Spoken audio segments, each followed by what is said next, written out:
မြန်မာနိုင်ငံအတွက်ဒီမိုကရေစီကဈေးကြီးလွန်းတယ်အသက်တွေကိုငွေမတွက်နိုင်ပြီမဲ့သမိုင်းကတော့စရင်ပြုတ်နေတယ်မြေပြင်အောက်မှာအိပ်ပျော်သွားတဲ့လူငယ်တွေမိခင်ရင်ခွင်ထဲမှာမျက်ရည်နဲ့သာအသက်ရှင်နေတဲ့မိခင်တွေ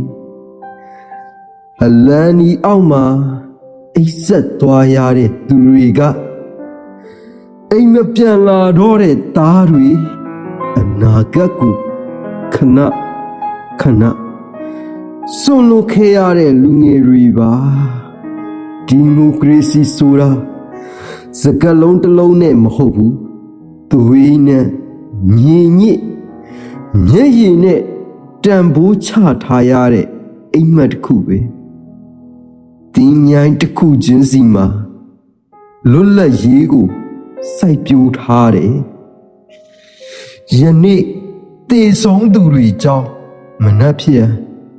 မူမူရအောင်ဆိုတဲ့ဆန္ဒတစ်ခုနဲ့အဲ့ဒီကြောင့်ပဲ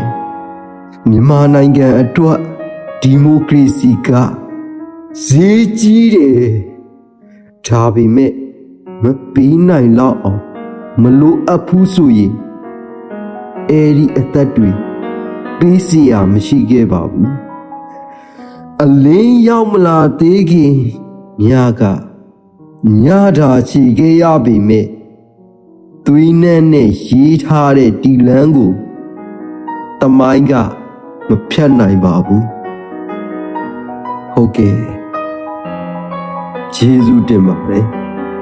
ကျွန်တော်ဖုံးမြတ်ကျော်ပါ